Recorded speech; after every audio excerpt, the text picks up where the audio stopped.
Hello everyone, it's Dr. Carol Billing from the University of Idaho, and I want to cover Standard 4 of your professional teaching standards, which is that you understand central concepts, tools of inquiry, and structures of the discipline you need for teaching and creating learning experiences for your students. So, before we begin, I'm going to grab the PDF of your professional learning standards, and this is Standard 4 here is where we are. And all of these parts down here, knowledge and performance, this is Standard 4. So, terminology, skills related to your subject area, trends in labor market. So I assume you have a lot of this from your work and life experience.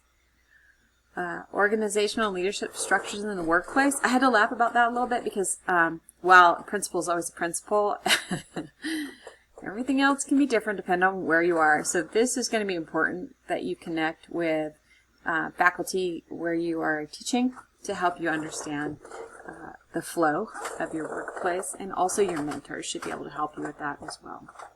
I'm going to cover a couple of things. I'm going to give you a very brief history of CTE, very brief because it's actually a semester-long class, very brief on a couple of key figures, 4 of them, and lastly funding. Very quick also on funding because there is a lot to do there, but you should be just aware of some key things. So, and then lastly, I'm going to talk to you about CTSOs, which is right here, Career Technical Student Organizations. Very briefly, I'll talk about that. So that is Standard 4.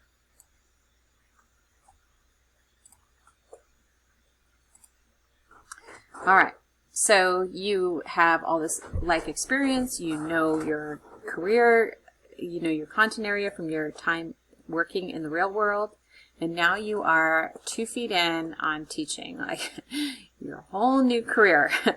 So while it uses all of the information you learned in your older career, your past career, now you have to learn methods of instruction, how to develop your lessons or your curriculum, how to create assessments to know if your students are learning what you think you are teaching, career guidance for them, for your students, and foundations of occupational education.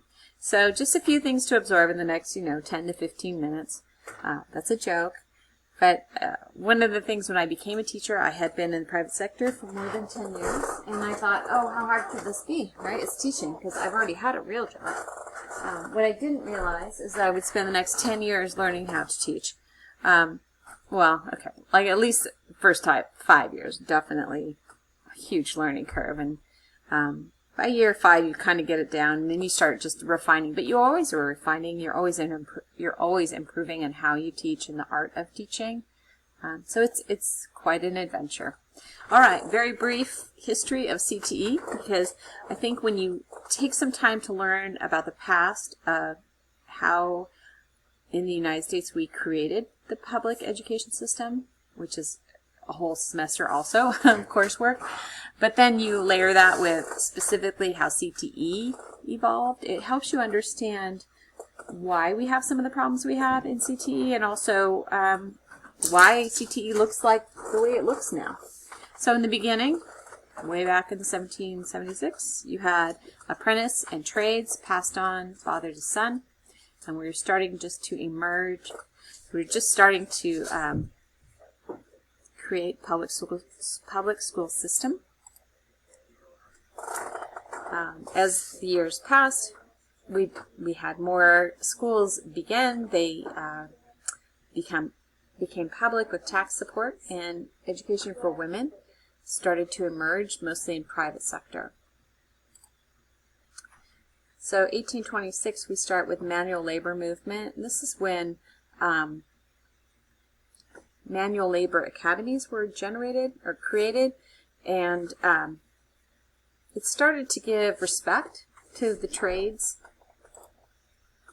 Coming of age, this really happened primarily during World War II, especially when we had the men off fighting and the women entered the factories and took over these jobs and started showing the core value of why CTE is so important. And if you don't have the trades, and you have all academic, you don't have anyone to actually do the work. This is all preaching to the choir, and I realize that, but that is what this period was about. And federal funding for CTE starts to amp up. We had the enrollments reduce in the 80s because graduation requirements increased. We also saw, I think, in the 80s, since that was years I was in high school, you saw this negative stereotype being applied to CTE kids. Those were the kids who weren't college bound. Those were the kids who were going straight into the workforce afterwards. 30 years later, 40 years later, those are some kids that have been the most successful, which is kind of funny.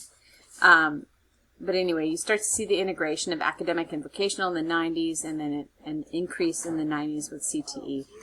And I think you can't look at these years without thinking about STEM and how the focus had been on STEM until really 4 or 5 years ago. You started to see a decrease in STEM just slightly, and then of course with our new president and the focus on CTE, you're seeing an increase in both funding, I think funding, and just an overall more positive or emphasis on CTE. Very briefly, I'm going to talk about these 4 CTE leaders. These are things, I realize you don't have time to read a book about these people right now because you're trying to get your lessons ready, but Booker T. Washington and John Dewey, I think, are 2 of the most fascinating philosophers and educators that we've had. They've really affected all of education, but especially CTE. So those are the 2 that I would look for an audiobook on. And I think that would be interesting and would help you understand a little bit more about your job and your why CTE is the way it is. So Booker T. Washington was the inaugural, I believe it was inaugural president of this Tuskegee Institute in Alabama. And he was born a slave, worked as a slave as a child, was then able to be freed, and just an amazing man in what he accomplished in his lifetime. He had a huge emphasis on getting past teaching or learning as just memorization, rather than making it, emphasizing that you should do things to learn, not just memorize things. That was a super short. All right, so these 2 had very interesting philosophies about CTE. They are not my favorite, personally, so I'll try. Let's see, what can I say? They were kind of the predecessors to tracking. So it's setting students up for a specific occupation based on their early interests or skills, and I don't think we do that now, which I think is a really good thing, because I just don't think at 8 or 10 you can tell what a person should be doing. I think a person should decide that. But one of the positives is that they believe that practice and theory should go hand in hand, and that schools should offer shop and equipment classes for the mastery of one's calling. I just don't think they thought that calling was defined by the person. It was more defined by whomever thought they should decide what a person should be. So that's those 2. John Dewey. So I love John Dewey because he's very much about learn by doing. It's similar to Booker T. Washington. He was much before Booker's time. He believed education needed change, and he was a firm believer in experimental education, even as young as elementary school. And so, yeah, there's just not enough I could say about John Dewey. I could talk about him for days. He's fantastic, interesting, and he was very instrumental in changing the way education is taught. Okay, legislation. I'm not going to spend a ton of time on this because I want to hit on what you really need to know. Morrill Act was the very first one that established land-grant universities. The University of Idaho is the land-grant university for the state of Idaho. And that was one of the initial or most outstanding facts about the act. It also established land-grant universities for African American students in the South, segregated South. Hatch Act has to do with more with ag experimental stations and the development of ag education. Smith-Lever Act, somewhat similar with the co-op extensions that are created. Smith-Hughes, here we start to get into some funding. That's good because we certainly need that to make it happen. And then this was more federal money. The Vocational Act of 1963, this one was important because of the way it expanded the existing programs in ag and also created more, and it emphasized new equipment and facilities. So we're starting to see the need for labs and a diversity within vocational education. And then amendments that happened in the late 60s, early 70s focused on inclusion and the use of advisory councils, what we now call trade advisory councils.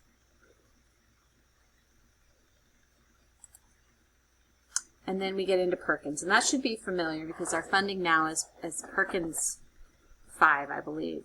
It's gone through a couple of different versions, but you'll hear the word Perkins said often, and that means money. So it's anytime you can put towards learning more about Perkins, I think would be helpful.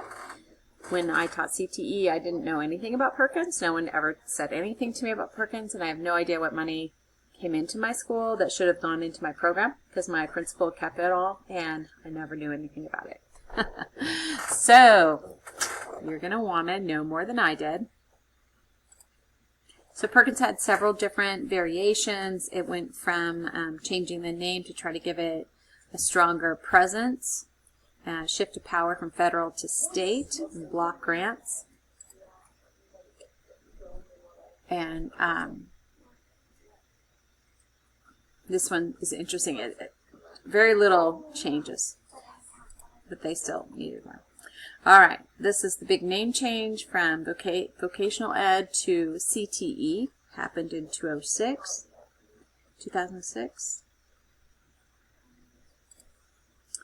Oh, that's the last one. So this is the one we're on now. That's Perkins 4. I sure thought we were in Perkins 5.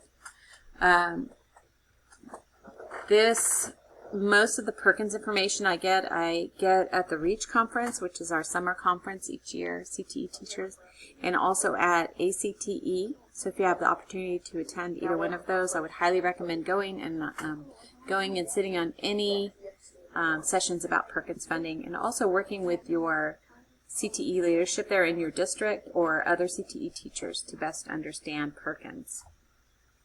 All right, the last thing I'm going to talk about is your CTSOs. So you may be asked to be an advisor for any of these programs in your school.